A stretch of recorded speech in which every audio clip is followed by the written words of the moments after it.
شروع. بسم اللہ الرحمن الرحیم. آج ہم بیان کرتے ہیں قربانی کے دن اور اس کا وقت. قربانی کے 3 دن ہیں، 10، 11 اور 12 ذوالحجہ. 10 ذوالحجہ کے دن بقر عید کی نماز کے بعد سے 12ویں ذوالحجہ کے سورج غروب ہونے تک قربانی کر سکتے ہیں،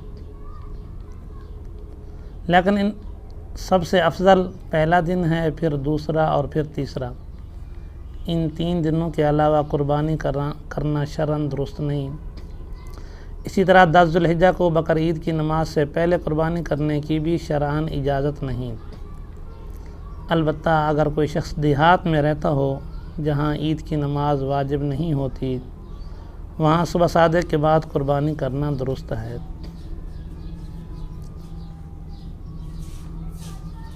اسی طرح اگر قربانی کا جانور ایسے دیہات میں ہے جہاں جمعہ و عیدین کی نمازیں واجب نہیں اور قربانی کرنے والا شہر میں ہے، تو اس صورت میں دیہات میں قربانی کے جانور کو صبح صادق کے بعد ذبح کرنا جائز ہوگا. اسی طرح یہ مسئلہ بھی ہے کہ اگر جانور شہر میں ہو اور قربانی کرنے والا دیہات میں ہو، تو اس صورت میں جب تک شہر میں کسی ایک جگہ بھی عید کی نماز نہیں ہوگی، قربانی کے جانور کو ذبح کرنا جائز نہیں ہوگا.